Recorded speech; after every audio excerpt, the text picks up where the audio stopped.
the burnout is real, and I feel like people are learning in like the modern world that burnout is it's different. It's still real though. Like I think the idea of burnout used to mean kind of like, you know, you're working at the factory, working a double on the railroads, and you come home and you're like physically burned out, and like, you know, it's like you're worn down from the manual labor you're doing, and that's just, I know that we always say like we're not in the coal mine, and I know I've said on this podcast before that we are the coal miners of the internet here at Barstool, and anybody who works, you know, on social media in the mud the way we do. It's like this is the digital version of the coal mine. But anybody who's starting to work, anybody who's really thriving in the digital world now, in content and social media and YouTube and videos and all that, we're still so early on that. Like, yeah, there was this first iteration of it with, you know, the original blogs and then the original podcasts, and then came social media, and that's gone from things like Vine into TikTok, and there's been evolution, and it feels like it's constantly changing, and so much has happened over the past, you know, 20 years. But in the grand scheme of things, this is still like the fucking starting line of it all. So I think we're still learning just how much the internet can fuck you up. And I'm reading all these articles now, and they're all over the place, but the New York Times just wrote one about the burnout that influencers are experiencing. And it sounds ridiculous, and anybody who does work, you know, where they're working their fingers to the bone, and they've got their cracked skin, and they're like, you know, they're ripping their backs apart from all the I feel for you, I do. That obviously is much more physically taxing, but also just because in the modern world there are people who have gotten a job using technology and electronics and working around that manual labor thing doesn't mean like the idea that there was going to be some sort of revolution, a technological revolution, and then just what? Everybody's job was going to be cake. Everybody's job was going to be easy, and no one was going to be like, this job fucking sucks. No. There used to probably be more of a burnout physically, and now there's more of a burnout mentally, because as many doors as this new world opens with, like, all you need is a phone in your hand. All you need is this app that you can download for free. All you got to do is upload your video to this platform that's free. That's amazing, but then you can make unimaginable wealth doing it too. And I'm certainly not going to cry for anybody who's doing that. Once you've reached a certain level of money, it's like you're only entitled. Well, I don't know. I was gonna say once you've reached a certain level of money, you're only entitled to a certain level of sympathy. But I don't know. That's kind of bullshit. I mean, ultimately, yes. I'm not crying for the millionaire compared to the guy who's living on the streets. But we see it a lot with athletes and entertainers, where it's like people are like, you're rich, you can't have problems. It's like, get the fuck out of here, man. Like, if anything, as you get more and more successful and make more and more money, and you have more and more of an enterprise with people around you and people that rely on you, you get more and more pressure, and you lose your fucking mind. And I think that's happening to many more people at a much younger age. So all of a sudden, you know, you have a TikTok account that blows up, and, you know, you go into business basically with your family and your friends, and next thing you know, you have a mini company, and you've got to keep up your sponsorships, and everyone has this new lifestyle, and you've got to adapt to that and maintain that, and yet you're still like probably like a fucking 18-year-old kid. Like, I don't know. I should be jerking off in a dorm room right now, and instead I'm worried about the algorithm shifting on the social media platform that I use, because if my views dip and my engagement's low, then my sponsorship dollars are going to dry up, and all of a sudden me and my family are out of a fucking job because we put all of our eggs in this basket. That's intense, man. That type of shit. Now, you can make the argument, well, you should be smarter about it and more controlled about it, but some of these things happen so fast and it's so overwhelming that, you know, before you know it, you are, you know, the keystone in you know, you are the guy or girl that has to hold it all up, and that is an intense fucking feeling. I mean, part of me, it's almost like, you know, in Office Space where Peter just wants to work in construction. He almost wishes he was doing the manual labor, because it's just like a simple life. You earn an honest living. Here's the goal. Achieve it. Do it by yourself physically. Like, here's, there's something about like dig that hole, break up those rocks, make that thing look like this. And when you're done, you're done. Whereas on the internet and in the digital world, it's so much more abstract, where it's like, what's next? Like, the world is your oyster, and there's endless possibilities, but that also kind of is like overwhelming. It's like when you go to the Cheesecake Factory and you look at the menu and it's like, all of this shit's awesome, but I don't know what the fucking pick, because I'm just completely overwhelmed. That's life on the internet, where it's like, okay, well, I used to be a blogger, and I could have just stayed a blogger, and I probably would have been, I don't know, fine, make a decent living there. But I was like, I got to get on this podcast wave, and I start a podcast. And then, come social media, you got to get on that, and then you got to make video, and then you got to do 360, you got to incorporate all of them. And all of a sudden, it's like, I went from doing one thing to doing like 10 things, and it's not like I got, 10 times the salary for it. It's not like I got, 10 times the recognition for it. It's like, it's just expected of you. And you have these blood-sucking managers and agents and bosses who are just like, whatever, do more, do what's next, do more of it, do double, do triple, we don't fucking care. And for the most part, you're doing it to young kids who don't have the understanding or the wherewithal or anything to like make it through that. Shit is no joke. That burnout feeling is one that's very hard.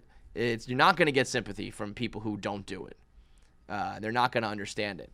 But that feeling is super real, where it's like, there's no quitting time. There's no like 9 to 5. There's really no weekends. There's not many holidays. And the beauty of it is, when you work in that world, what you put in, you get out. If you put in more work and you put in more hours, and you're good at it at least, that means you get more views, more downloads, more clicks, more follows, whatever, which hopefully then means more sponsorships and more money. So you have the obsession to like, I could take off, but what am I always think like I could take a vacation and I'm going to just sit around and chill. And for the most part, I'll probably hop on my phone and be on social media and watch the New York Mets and talk about the Mets and talk about these things anyway. So I might as well just do it at home in the office for work and make money. And so when you make your life's work, your life's passions, why do it off the clock when you can do it on the clock and make money? And it's like, well, because you're going to burn the fuck out. And I think that what at least what I'm learning is like the idea of, I guess it kind of ties into the way the world is looking at mental health now. When you look at mental health, I think people are finally coming around on the idea that like your brain needs upkeep the same way your body does. The same, like everybody accepts the idea that if you don't work out and eat right, you're going to get fat, you're going to break down, you're going to get injured, your body is not going to be in good shape, and you're not going to be able to do anything with it. It's going to perform poorly, because that's a very tangible thing that you can see.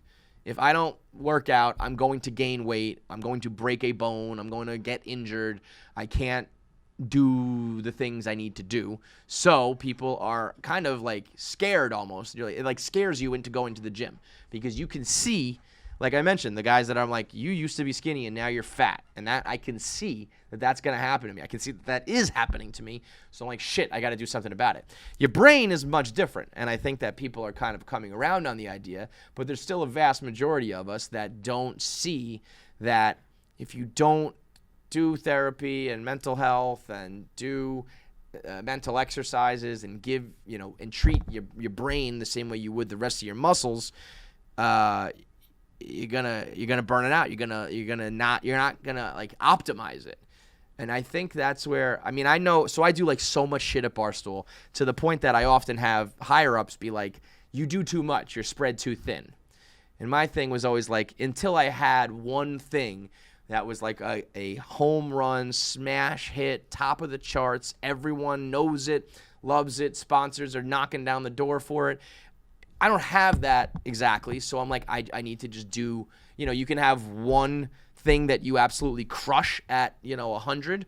Or if I have 4 things at, 45, no, that doesn't make sense. 4 things at, 30, 25, 4 things at 20, 25, you get up to that 100. It's like, it's kind of a quantity quality thing. So I was always like, I'm going to I'll do a second podcast. That first one's successful, but it's not at the top of the charts. Let me do another one. Let me do one that specializes on the Mets. Let me do a video show here every day that's quick videos. Let me do a video show every Friday that's a long-form video. Let me do fun interviews on this podcast. Let me do long-form sit-down interviews on this podcast.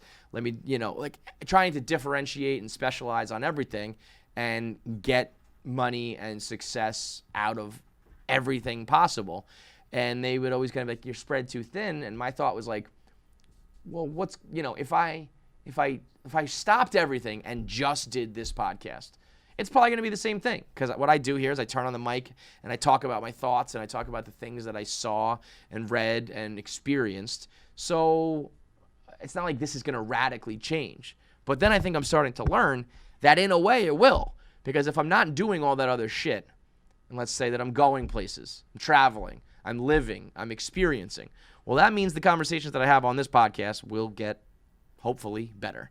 And, maybe I crack a couple jokes here on this podcast, and I hope that they're good. But maybe if I was well-rested and wasn't burnt out and stretched out, maybe those jokes would be, that much funnier.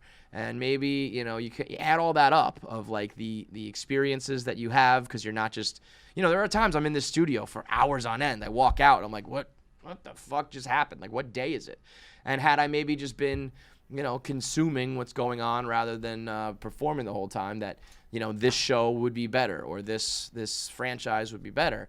And it's all because I think I'm just constantly go in the mind. And that's my specific story. But I feel like anybody who's in this new world is probably experiencing that, where it's like you can do as much as you can humanly handle. Or, if you scale it back and optimize things, then that's probably the better, healthier way to do it. But how does anybody know how to fucking do that? It's all so new that if you're doing this for fun, if you're doing this for a career, if you're doing it on this platform or that platform, who the fuck is going to be able to tell you how to do that? Nobody knows. Nobody has, the secrets yet. Nobody has the key to it all. So I'm like, I don't fucking know, Start your TikTok. Start your Instagram. Start whatever's next. Fucking do the podcast, do the blogging, whatever. But I think whatever your situation is, I think the idea that you need to it sounds soft and it sounds like, oh, you're a pussy, but giving your brain your mental makeup enough time to relax, unwind, or handle it. I genuinely believe another generation or so from now, I think people will be can you believe that people used to be on social media 24 hours a day? Can you believe that the same way that it's we used to smoke cigarettes when we were pregnant. We used to smoke cigarettes on a plane. We used to just rip heaters until we fucking died of cancer. It's going to be people used to be on Twitter in the goddamn shower. People used to never put that thing down, whether you were big and famous or a small nobody. It's just too much stimulation and too much inundation for us to handle. And right now we're just not willing to accept it, really. This article that I was reading was saying that people are starting to just step back and be I'm done, I quit. Or I'm not doing that show anymore, or I'm not streaming 12 hours a day. There's an article, it was this is Ninja's schedule. Now Ninja is the dude who, made it big on Twitch playing video games. Probably, in my opinion, the first mega star from the esports world. E-gaming, whatever. I don't know what do they call it? What do they prefer? Esports or e-gaming? I don't fucking know. Esports. Ninja was that dude, right? And so his schedule, 9:30 is when he starts to stream. Plays video games until 4 p.m. That's 6.5 hours, he says. Then he takes a 3 to 4 hour break with his wife or the dogs or family. Probably a lie. Probably doesn't do that anymore. Probably wants to do that. Probably did do that. Probably doesn't do 3 or 4 hours anymore with his wife. It's probably down to 1 maybe.